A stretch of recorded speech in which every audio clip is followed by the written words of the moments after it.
The topic for today is who gets the house in a divorce in Canada. If you find yourself in this situation, then you have my utmost sympathy. I've been through a divorce myself, and I understand that even if they're amicable, it's still a really stressful, emotional time and one of the most stressful life events you can go through. So the goal for today is just going to be to provide some neutral third-party information so that you can make some good decisions for yourself and your spouse and what makes the most sense for you, just based on from a place of logic. Before we get started, I'm Stephanie Nause with the Homeplicity Realty Group here at Keller Williams, and I'm passionate about helping our clients build and develop wealth through real estate.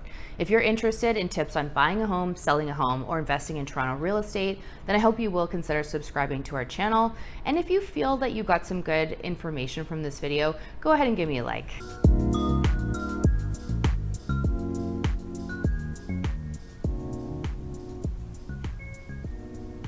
Let's get into it. The first thing I'm going to say, I'm not a lawyer, so I'm in no way qualified to give advice on divorces. You definitely want to reach out to a divorce attorney and just run through that, get a separation agreement and everything organized there. But this is just for information purposes and sort of the process that we go through with our clients to help them make a good decision when they are going through a divorce so that they know what they should do with the property. And at the end of the day, for most couples, determining what's the best solution with their largest asset, typically the matrimonial home, and who gets to keep it, what to do with it, is going to be one of the bigger decisions that they're going to make as they uncouple.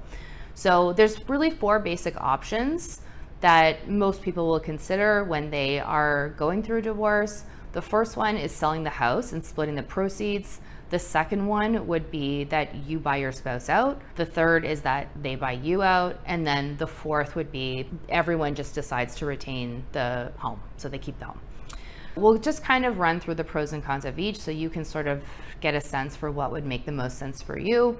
The first option is selling the house and splitting the proceeds. Obviously, if that's your goal, then you're going to want to maximize the sale price of the home so that there's as much as possible to split so everyone can go their separate ways. I'm actually going to link a video up here that I filmed recently on how to sell your home in a shifting market. So that might be a good one to watch next, just to get an idea of what you can do to have a successful home sale if that ends up being the decision that you choose to move forward with.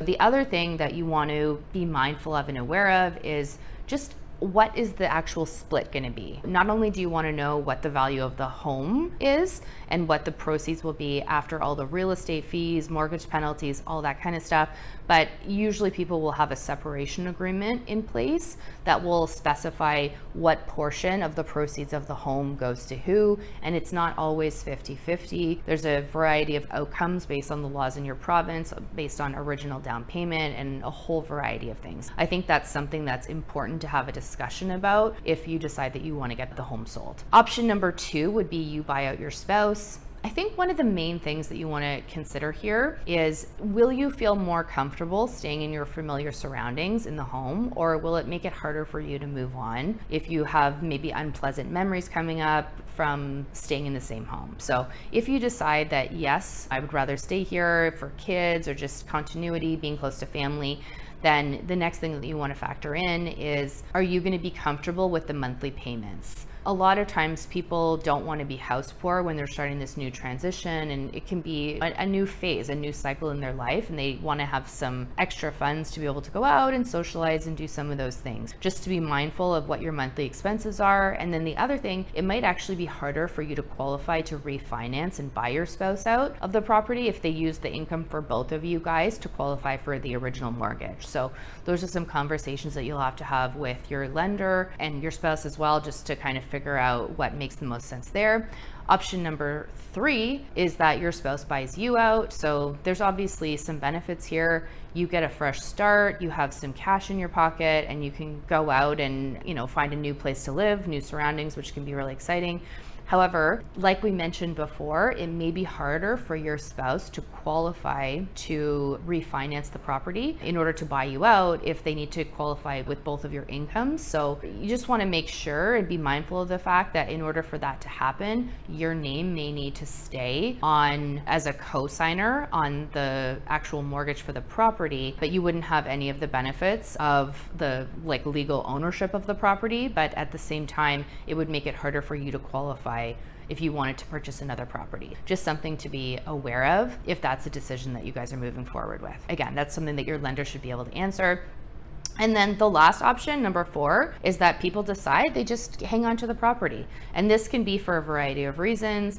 Potentially people have kids and, one spouse stays living in the property with the family and to keep the kids in the same school, etc. And they both retain ownership of the property. Again, like I said, this is typically a temporary situation, but something that you do want to be mindful of and just speak with your lawyer and accountant about is how this could impact your tax purposes moving forward between the time that the divorce happens and from then until when the property is ultimately going to be sold. So just something to be aware of, and obviously that would count as a liability as well, which could impact being able to purchase another property down the line. So that's something that you definitely want to factor in. Now that we've gone through the 4 options, I hope that you've found one, or you'll be able to make a decision down the line on what's going to make the most sense for you. If you do decide that you do want to sell the property, the couples that we've worked with over the years that have had the best results are the ones that work together to get the property sold. So what I mean by that is it makes sense if you guys both do the interviews for the agents, if you both are present for the strategy discussions on how to best market the home. When you're both there to go through the listing contract so that you both understand what the costs are going to be and everything that's going to happen from start to finish when the home's getting sold, especially when it comes to negotiations. And there's ways that we handle this on our team just to make it comfortable for everybody. We know that not everyone's amicable and wants to be in the same room. So, any phone calls, we do conference calls so that both parties are on the line. Any email communication that moves forward, everyone should be CC'd so that nobody feels left out or that there's conversations and side conversations happening. And if both parties aren't able to be present at the property at the time of doing the marketing presentation or offer presentations, then at the very least one should be on Zoom or both should be on Zoom, and everyone should just be in alignment so that you both know exactly what's going on. Those are the couples that we've found have had the best success in selling their home when they're going through a divorce. So I hope you found this information helpful. If you did, please give me a like. And we have a whole host of other videos related to buying, selling, and investing in Toronto real estate. So feel free to take a look at those. You can also follow us at Homeplicity Realty on Facebook and Instagram. We'd love for you to be a subscriber and join the Fam Jam. And thanks for watching. I'll see you next week. Bye.